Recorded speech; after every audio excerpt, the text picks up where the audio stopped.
भाई, इन दिनों महुआ मोइत्रा खूब सुर्खियों में है। हाँ, क्यों ना हो। यही तो उनका सपना था। पर शायद उनका सपना इस तरह से सुर्खियों में रहने का नहीं रहा होगा।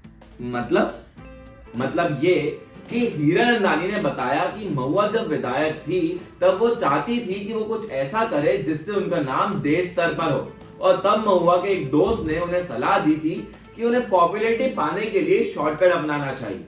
और अब उनके साथ वही हुआ जो शॉर्टकट अपनाने वाले लोगों के साथ होता है। महुआ मोइत्रा से जुड़ा ये पूरा मामला है क्या? भाजपा सांसद निशिकांत दुबे और मोइत्रा के अलग हुए साथी और वकील जय अनंत देहदराई ने आरोप लगाया कि मोइत्रा ने संसद में सवाल उठाने के लिए हीरानंदानी से मदद ली थी। इसके बाद मोइत्रा ने उनके खिलाफ और कुछ सोशल मीडिया प्लेटफॉर्म और साथ ही 15 मीडिया ग्रुप के खिलाफ दिल्ली उच्च न्यायालय के समक्ष मानहानि का मुकदमा दायर करने का जवाब दिया।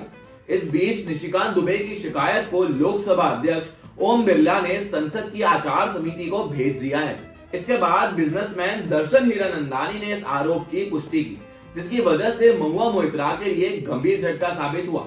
हीरानंदानी ने अपने दस्तखत के साथ एक हलफनामा जारी किया है। इसमें दावा किया गया है कि उनके पास महुआ का लोकसभा का लॉगिन आईडी और पासवर्ड था। इससे वे खुद ही महुआ की तरफ से सवाल डाल देते थे। रियल एस्टेट टू एनर्जी समूह हीरानंदानी के सीईओ ने कहा कि प्रधानमंत्री नरेंद्र मोदी की बेदाग छवि ने विपक्ष को उन पर हमला करने का कोई मौका नहीं दिया। ऐसे में महुआ मोइत्रा ने मोदी सरकार को बदनाम करने के लिए अडानी पर निशाना साधने का रास्ता चुना। पर महुआ मोइत्रा ने ऐसा किया क्यों? बताया गया कि 2017 में जब वह विधायक थी तब बंगाल ग्लोबल बिजनेस समिट में मोइत्रा से मुलाकात हुई थी। हीरानंदानी ने कहा कि मोइत्रा पिछले कुछ वर्षों में उनकी करीबी दोस्त बन गई। उन्होंने 2019 में पश्चिम बंगाल के कृष्णा नगर से लोकसभा चुनाव जीतने के बारे में कहा कि मोइत्रा बहुत महत्वाकांक्षी थी और राष्ट्रीय स्तर पर अपना नाम कमाना चाहती थी। उन्होंने कहा कि उनके दोस्तों और सलाहकारों ने उन्हें सलाह दी थी कि ख्याति पाने के लिए वे छोटा रास्ता अपनाएं। पीएम मोदी पर व्यक्तिगत हमला इसी का एक हिस्सा था। पीएम नरेंद्र मोदी पर निशाना साधने के लिए अडानी समूह पर हमला कर जल्दी से राष्ट्रीय स्तर पर अपना नाम बनाएं। पर हीरानंदानी ऐसा क्यों कर रहे थे और उनके पास ये सब इंफॉर्मेशन कहां से मिल रही थी? क्योंकि हीरानंदानी ग्रुप अदानी ग्रुप का कॉम्पिटिटर है। हीरानंदानी ने कहा कि उन्हें आईओसी द्वारा अपनी कंपनी के एलएनजी टर्मिनल ओडिशा की जगह धामरा गुजरात को चुनने के बारे में पता था। इस जानकारी के आधार पर मोइत्रा ने कुछ सवालों का मसौदा तैयार किया, ऐसे सवाल जिन्हें वह संसद में उठा सकती थी। उन्होंने दावा किया कि उन्होंने सांसद के तौर पर अपनी ईमेल आईडी मेरे साथ साझा की ताकि मैं उन्हें जानकारी भेज सकूं और वह संसद में सवाल उठा सकें।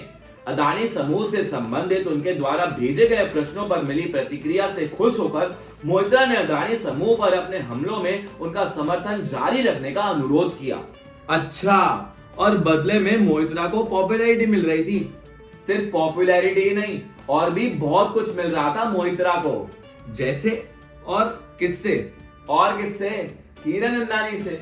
उन्होंने दावा किया कि महुआ उनसे लग्जरी आइटम्स यानी महंगी महंगी चीजों की डिमांड करती थी। उन्होंने दिल्ली के महुआ के बंगले के जीर्णोद्धार के लिए मदद की। छुट्टियों के दौरान महुआ की यात्राओं का खर्च उठाया। यह भी दावा किया गया कि उन्होंने देश दुनिया के हिस्सों में ट्रेवल के दौरान लॉजिस्टिकल मदद मुहैया कराई। इन सब बातों और आरोपों पर महुआ मोइत्रा की क्या प्रतिक्रिया आई है? इन सबके बाद महुआ मोइत्रा ने एक्स पर पोस्ट करते हुए 5 सवाल पूछे। पहला, दर्शन हीरानंदानी को अभी तक सीबीआई या किसी जांच एजेंसी के जरिए बुलाया नहीं गया है। फिर उन्होंने इस हलफनामे को किसे दिया? दूसरा, यह हलफनामा एक सफेद पेपर पर है, न कि किसी ऑफिशियल लेटर हेड या नोटरी पर। आखिर देश का सबसे सम्मानित बिजनेसमैन क्या इस तरह के सफेद पेपर पर साइन करेगा? वह ऐसा तभी करेगा जब उसके सिर पर बंदूक रखी गई हो। तीसरा, चिट्ठी में लिखा गया कंटेंट पूरी तरह से मजाक है। इसे पीएमओ में कुछ ऐसे लोगों के जरिए लिखा गया है जो बीजेपी के आईटी सेल में एक क्रिएटिव राइटर के तौर पर काम करते हैं।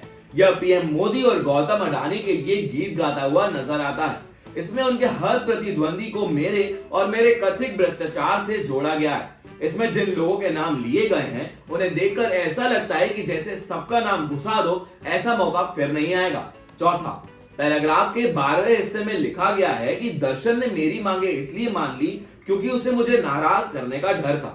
दर्शन के पिता और वह देश के सबसे पहले बिजनेसमैन है। वह पीएम के साथ विदेश दौरों पर भी व्यापारिक मंडल का हिस्सा बनकर जाते थे। एक ऐसा व्यक्ति जिसकी हर मंत्री और पीएमओ तक पहुंच हो, वह कैसे एक विपक्षी सांसद से डर सकता है? यह पूरी तरह से अजीब है। पांचवा, दर्शन ने अभी तक प्रेस कॉन्फ्रेंस क्यों नहीं की? वह चाहते तो इसे ट्वीट कर सकते थे या उनकी कंपनी इसकी जानकारी सामने आकर दे सकती थी। अगर सच में उन्होंने ये बात कही है तो उन्हें इन आरोपों को आधिकारिक तौर पर आकर कहना चाहिए, न कि किसी पिछले दरवाजे का सहारा लेना चाहिए। सच्चाई बिल्कुल साफ नजर आ रही है। ओके, तो अब आगे क्या होगा? इस मामले से जुड़ी जो भी खबर आएगी वो आप तक बिल्कुल पहुंचाई जाएगी। तब तक आप इस वीडियो को लाइक और शेयर जरूर कीजिए और कमेंट करके बताइए कि आप इस मामले में क्या सोचते हैं, और साथ ही इंडिया लीडर चैनल को सब्सक्राइब करें।